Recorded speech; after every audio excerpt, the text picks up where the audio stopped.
What's up, YouTube? Welcome back to Thrill Pack Cards. I'm Josh. I make videos about collecting sports cards. Hey, if this is your first time here and you want to learn how to build the collection you always wanted in all sorts of fun and affordable ways, watch me interact with some of the most interesting collectors in the hobby and all sorts of other sports card related stuff. Start now by subscribing and clicking the bell so you don't miss anything. Today we've got something really special for you. We're going behind the scenes with Ben from Sports Card Mosaics, the artist behind this absolutely gorgeous piece of Nolan Ryan artwork here, and many, many others. Ben makes these beautiful mosaics from cut baseball cards, an art form that was pioneered by Tim Carroll. We're going to learn all about how he does it, how he got started, and what inspires him. You're going to want to pay extra close attention throughout because at some point in the video, I'll reveal how you can snag your very own free art print of one of Ben's incredible mosaics. And we're getting started right now.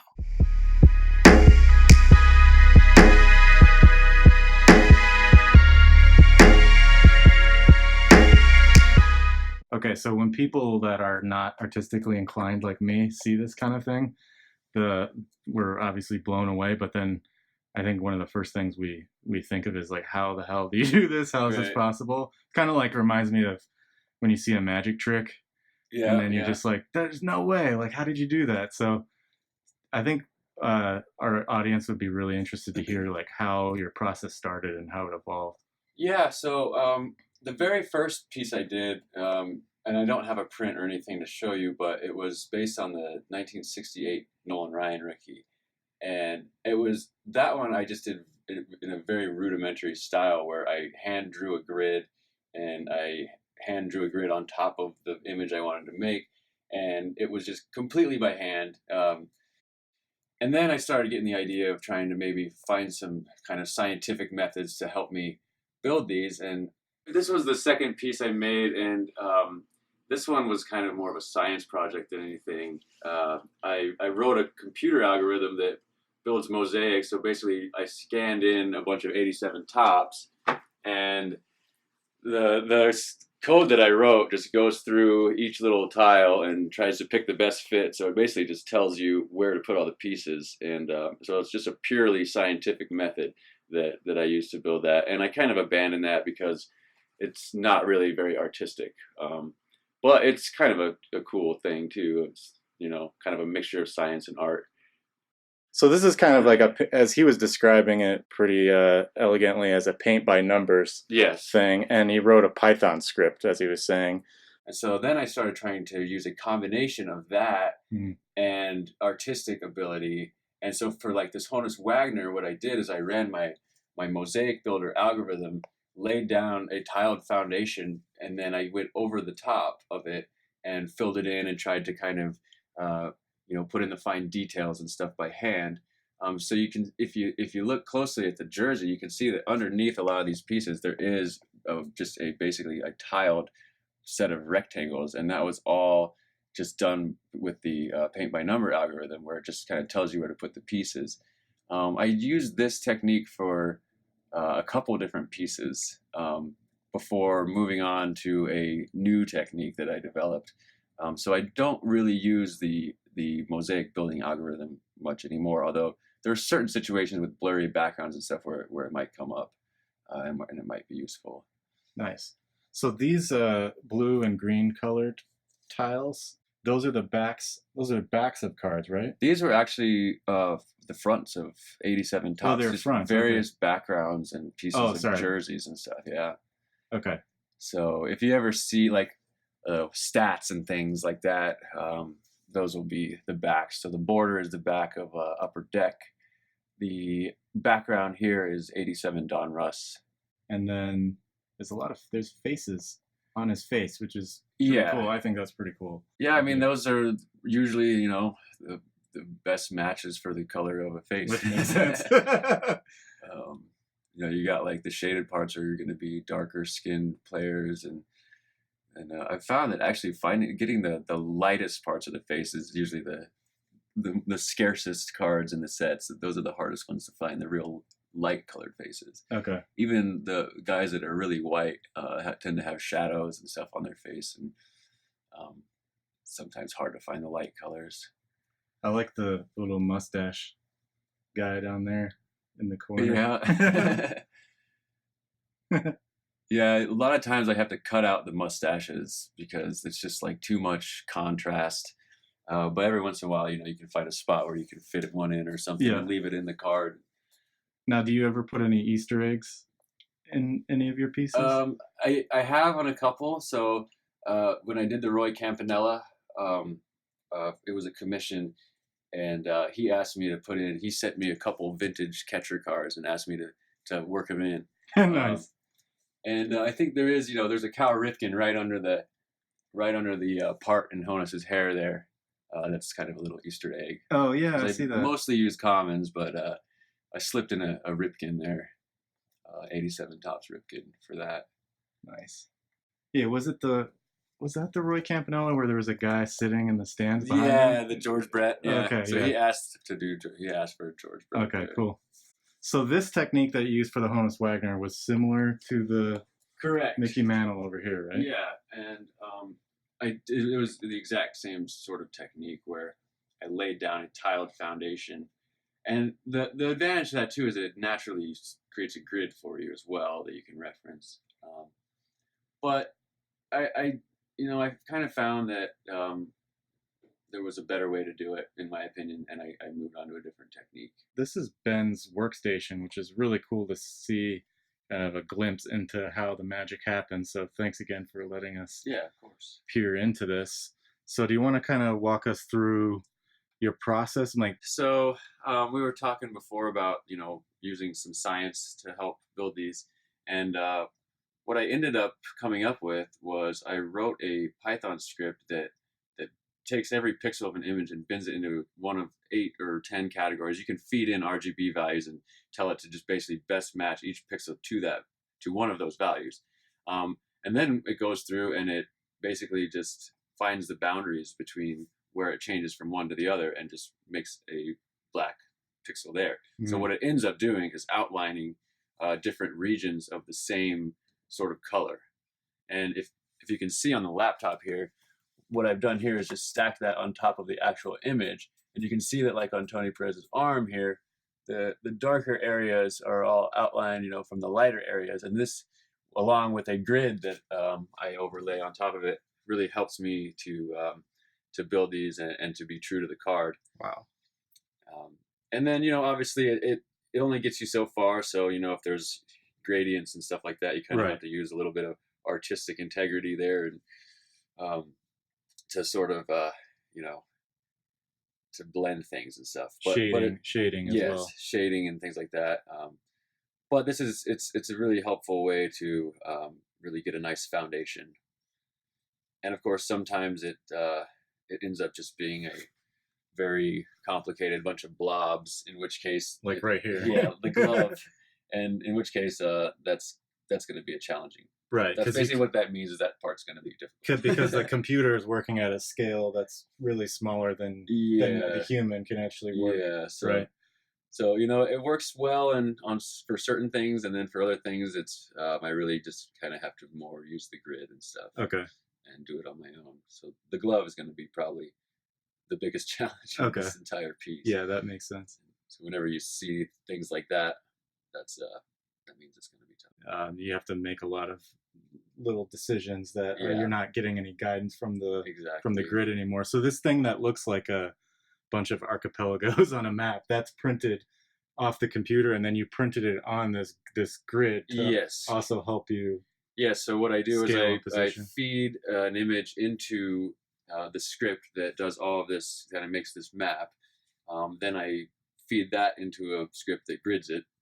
And then I feed that into a script that chops it up into different pieces, and I print out all the pieces and then tape them all together and build the template.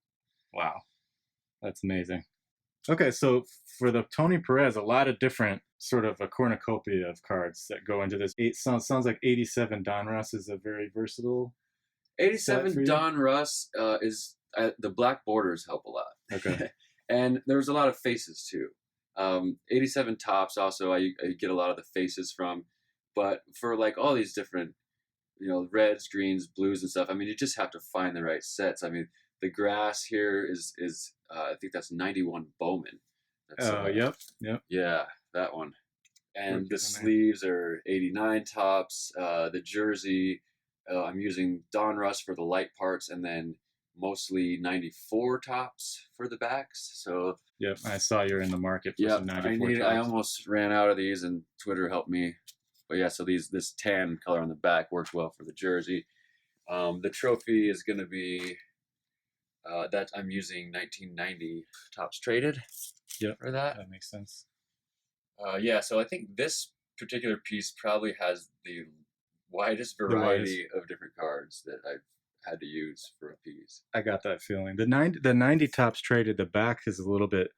The color. How do you describe this? Is like a little bit sharper of a yellow than the Yeah, regular 90, right? Even the yeah, front is a little sharper too. yeah. The traded sets are always a little different. I noticed, and you tend to be a little brighter, I guess. Yeah. So the Nolan Ryan. So that one is made from Nolan Ryan cards. So Wow. I bought, gosh, I don't know, like 2,500 Nolan Ryan cards. You know, just like found the large lots on eBay that I could get for 10 cents a card or so, and yeah, I think I spent probably $400 or so on materials for that one. And it was just an idea that I had. You know, I don't think anyone else had done anything quite like that, so I kind of wanted to do something unique. And the one over here behind you is a similar thing. The Ripken is made from Cal Ripken cards. And you know, I kind of had this idea that I would go through and you know build these out of all of my old favorite players from growing up. That's a pretty long list. So, yeah. We'll see. It might take me a while to get through it all, but so this one is entirely Cal Ripken cards as well. Yep. Okay. And these take a long time, right? We're talking like for the 20 by 30, probably 100 hours. Close to 100 hours. It depends on the piece. I think the Ripken here was about 70, and the Nolan was somewhere in that neighborhood. Okay. You know, like the Ripken here doesn't have any letters, so it was a little, you know, it really just depends on the piece. The letters make it more difficult. If there's letters or just a lot of, you know, minute details in the piece, those tend to, you know, add time. Okay. So should we take a look at the commission piece that you did? Yeah, so this piece here was an idea. There was a guy that I know who's a vintage dealer. He asked if I could do a 56 Topps Mickey Mantle made out of 56 Topps cards. Baller. And yeah, he supplied all the cards, and it was quite a challenge with just that, you know, with a very limited selection of materials to make this work. And I almost ran out of materials on this one, and I almost had to get more cards, but I managed to squeak it out. And so I ended up having to make the background a little bit greener than in the actual card, just because that's what I was working with. But I think it works pretty well. It looks pretty true to form to me. Remind me how many cards that was for the commission piece? That was about 600. 600 cards. Yeah, 656 Topps cards. They were all commons. They were all low grade cards. So nothing too expensive. But I mean, it was definitely significant. Some people weren't too happy about the fact that I cut up 56 Topps cards.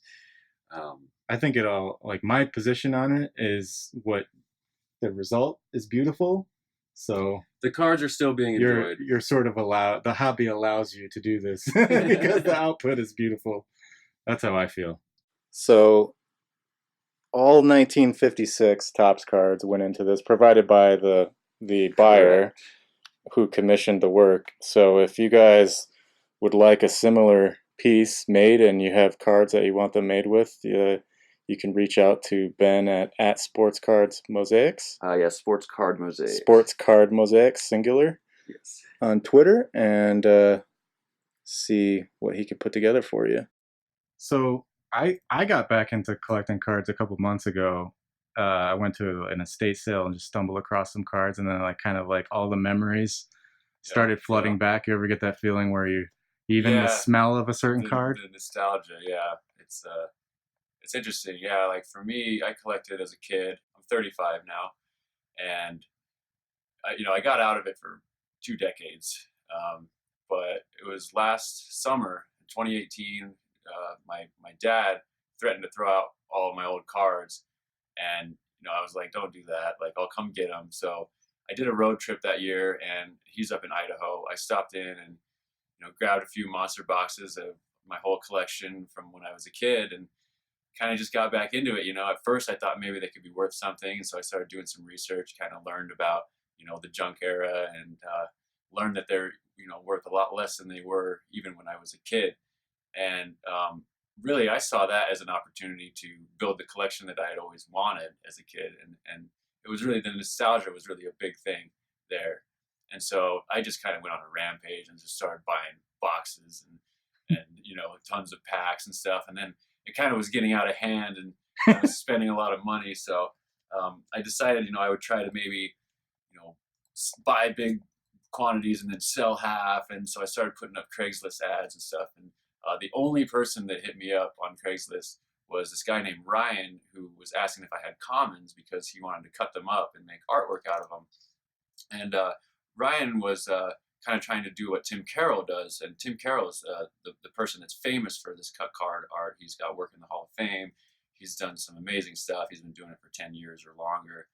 And, when Ryan showed me Tim Carroll's work, I just thought it was really cool. And I kind of wanted to try it, just to see. I mean, I had all these junk cards, like I had boxes and boxes. I mean, I was buying, you know, tons of them, and like just trying to sort out the good ones. But I had all these commons, so I that's when I started, and I just decided to just give it a try, and every the rest is kind of history. I really enjoyed it, and the satisfaction you get from building something, and then that's just when I kind of went down this rabbit hole of trying to develop the process, Hmm. and I really put in a lot of time just trying to like figure out the best way to do it, and then here I am now, a year and a half later. So And you got a lot of fruits of your labor. yeah, I think I've built somewhere in the neighborhood of 10 pieces or so Wow. by now. So that's easily 1,000 hours that Yeah, went into all that oh yeah, collectively. and then with the development of the technique and stuff, I mean, it's just been, and sorting cards, Yeah. and social media. Yeah, I've put in a lot of time, but I really enjoy it. So, it's definitely not time wasted. No. So are you a programmer by trade, or did you do that as part of this? Yeah, so I have a pretty technical background. I have a degree in physics, and I've been working, at an optics company for 10 years, and I was an engineer there for a while.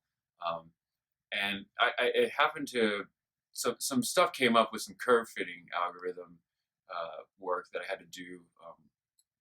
And that was kind of, I learned a lot of Python through that. And then I kind of branched off on my own and taught myself some. There's a lot of resources online. Yeah. If you want to learn how to program, you can learn it all on the internet. So, I don't have a huge background in computer science, but I've done enough to write some useful scripts. And I mean, really, Python is very versatile. So I mean, you can do just about anything with it. And my dad pushed me hard academically and stuff. And he, like, that was how I earned some of my allowance. It's like if you spend an hour a day just writing some kind of code, doing something. So That's awesome. we would make, my brother and I would make like little games and stuff on Cubase. Oh yeah, the text based He got pretty games. into it. My brother like tried to do like a Dungeons and Dragons Eye of the Beholder, like with graphics and everything, and he was getting pretty far with it before that kind of fizzled out. For me, like just the act of opening up a pack, the sound, there's like the nostalgia part of it. But then there's definitely like something that's very zen about just looking at cards and organizing cards. Yeah, I would Do you agree. find that in the work? Absolutely, yeah. I mean, I love sorting through different sets, and I'm obviously forced to do that with this kind of work. It's really a nice excuse to rip packs and stuff. And when I get really into a nice zone, and I'm working, on a piece, I mean, everything else kind of goes away. So it is meditative in a way where everything else, all your problems or whatever, everything else going on in your life kind of sinks into the background, and you're just focusing on just that one thing. And yeah, it's therapeutic for sure. And then obviously, the satisfaction of completing a piece is a very nice feeling as well. I bet.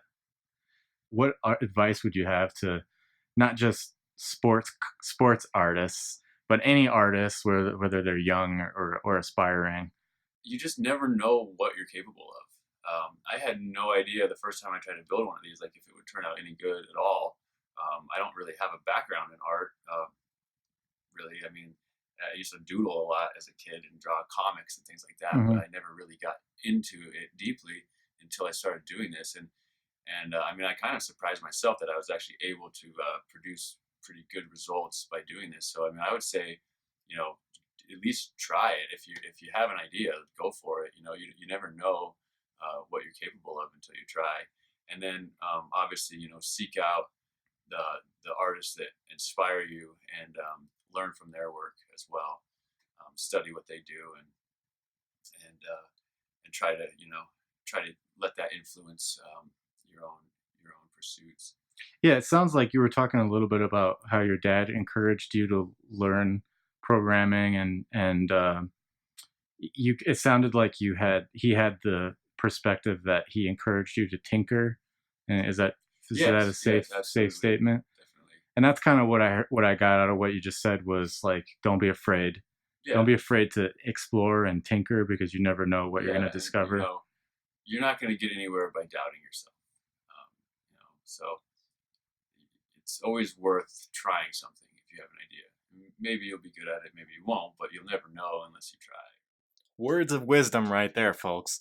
If there's something you've been wanting to do or you wish you knew how to do, just go try it. Believing in yourself, it's not a cliche. I hear it time and time again from successful people like Ben.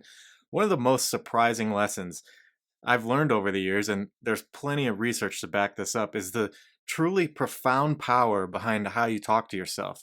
I mean, you can either be your own best ally or your own worst enemy. So be kind to yourself, tinker, and explore. I know my visit with Ben truly inspired me to keep creating, and it really fanned the flames of my love for sports cards. I hope watching this inspired you to keep collecting or finally go try that thing you've been putting off.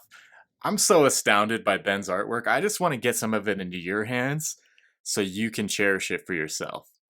So, to get your free sticker print of one of his mosaics, just follow the steps in the description below to check out our shop with the sticker print of your choice. All you pay is the 50 cents for shipping. Plus, as a special bonus, and for the first 50 people only, use the coupon code in the description below to get free shipping too. Both offers are good while supplies last, subject to the expiration date posted in the description. So go ahead and grab your free sticker print right now. Go ahead, using the links below before it's too late. I'll see you guys in the next video. Peace out.